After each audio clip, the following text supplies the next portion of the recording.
हरे कृष्णा। महाकाली, चकार भैरव, चकुल देवी, गणपति बप्पा मोरिया। आज का हमारा टॉपिक है आज सुबह की उनकी दिल की बातें। सुबह सुबह कोई आपके बारे में क्या सोच रहा है, ये है हमारा टॉपिक। और हम कर रीडिंग, हमारे सामने है टैरो और ओरेकल।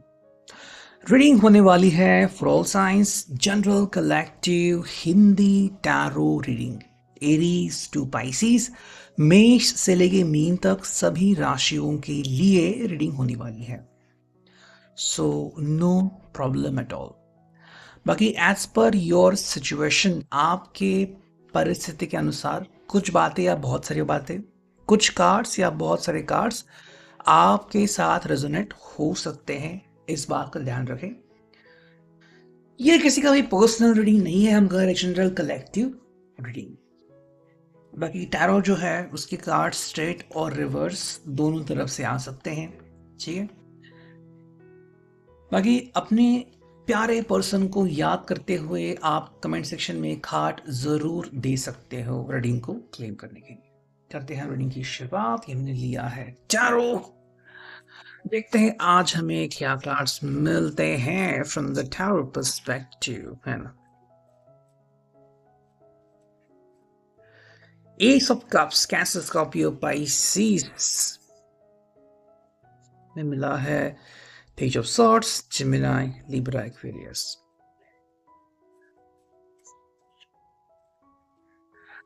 हमें मिला है टेन ऑफ वॉन्ड्स की एनर्जी में, मिला है थ्री ऑफ पेंटिकल्स रिवर्स में, ठीक है। और दो कार्ड चुनते हैं हम। मिला है हमें यहाँ पे पेज ऑफ वॉन्ड्स रिवर्स में, और मिला है फाइव ऑफ पेंटिकल्स।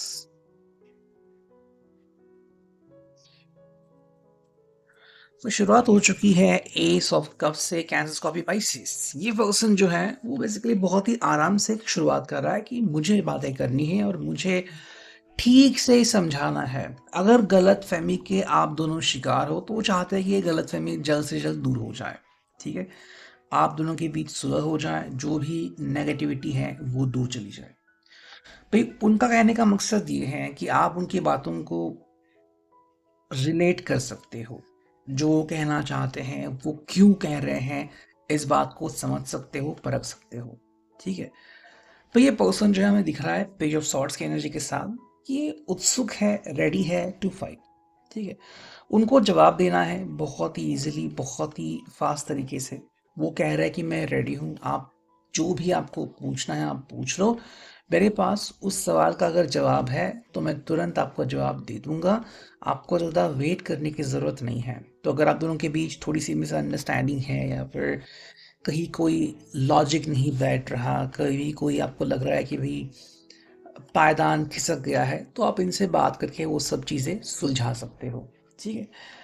इनको लग रहा है कि रिश्ते में थोड़ी सी नाजुक स्थिति जो आ चुकी है उसको हैंडल करना अभी बहुत इंपॉर्टेंट है और बहुत प्रेशियस है, और आप दोनों मिलके उसको बहुत ही इजीली हैंडल कर सकते हो। इसके लिए ज़रूरत है कि भाई आप दोनों को मिलकर रिश्ते को संभालना है और उसको सही करना है, ठीक है।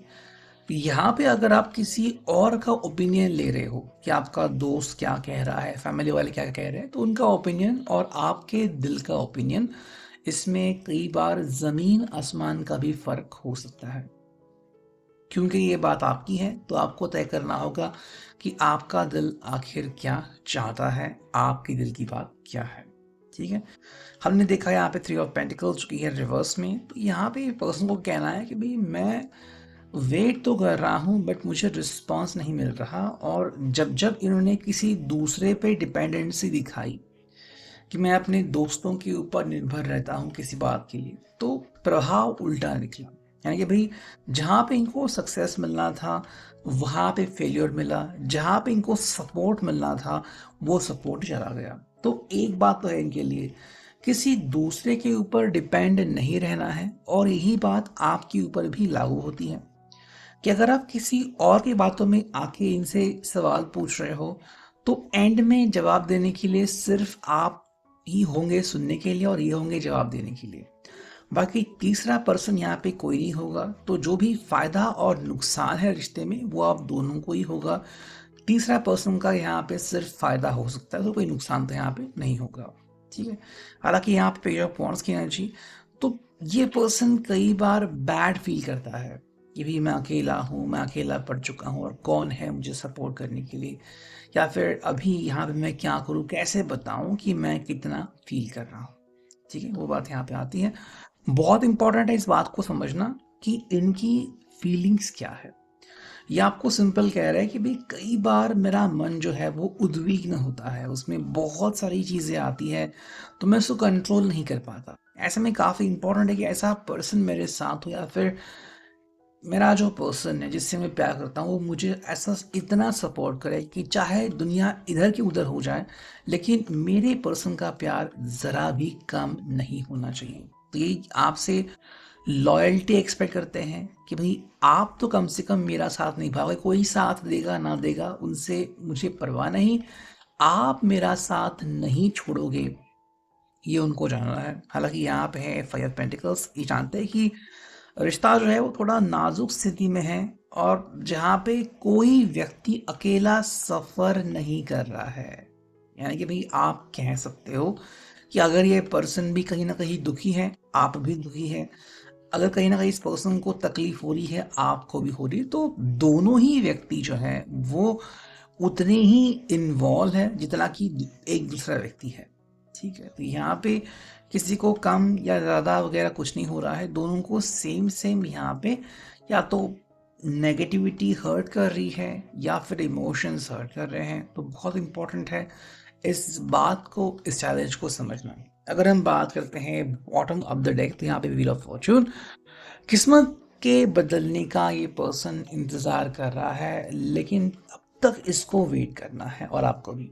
अगर आपने कोई सडन चेंज किया, सडन मूव किया और वो किस्मत के साथ मेल नहीं खाया, तो जो रिजल्ट मिलने वाले हैं वो एकदम से अलग मिल सकते हैं। तो आपको दोनों को ही फूक फूक के कदम रखने की ज़रूरत है, ठीक है। धीरे धीरे स्टेप्स लेने की ज़रूरत है। अगर हम बात करते हैं हमारे नेक्स्ट ओरेकल की, जो कि है डेली हीलिंग, देखते हैं हम यहाँ पे क्या कार्ड्स हमें मिलते हैं, ठीक है। देखो जो पहला कार्ड मिला है वो है distinguish the importance of your inner spiritual work from outer success. कई बार हमारा मन जो है, हमारी मानसिक स्थिति वो अलग होती है, और जो बाहरी दिखावा हम करते हैं, बाहरी सक्सेस वो अलग होता है। तो इस बात को समझना है कि ये बहुत बड़ा अंतर है, जो बाहर हम लोगों को दिखाते हैं और जो अंदर से महसूस करते हैं। तो उन दोनों में ना समतोल आने की सख्त ज़रूरत है। ऐसा ना हो किसी को दिखाने के चक्कर में, किसी को बस ये जताने के चक्कर में कि मैं खुश हूँ, हम अंदर से तो रो रहे हैं, कुढ़ रहे हैं, लेकिन दिखा रहे हैं कि भाई हम सही है, ठीक है। कई बार रिश्ते में होता है जिसके कारण दोनों को ही बहुत ज़्यादा तकलीफ़ों का सामना करना पड़ता है। अगर हम बात करते हैं हमारे सेकंड ओरेकल की, देखो यहाँ पे है फॉल्स सॉरी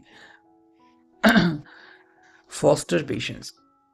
बहुत इंपॉर्टेंट है कि जो सहनशीलता है उसका अवलंब करना, ये कहना कि हाँ मेरे पास पेशेंस है, मैं रुक सकता हूँ। कई बार हम चाहे जितनी भी जद्दोजहद करें, हमें तुरंत जवाब नहीं मिलते, उसके लिए हमें वेट करना पड़ता है। तो यहाँ पे जवाब आ गया है, वेटिंग करने के लिए रेडी रहो, आपको विद इन अ सेकेंड या कुछ चंद लम्हों में जवाब नहीं मिलने वाला, ठीक है।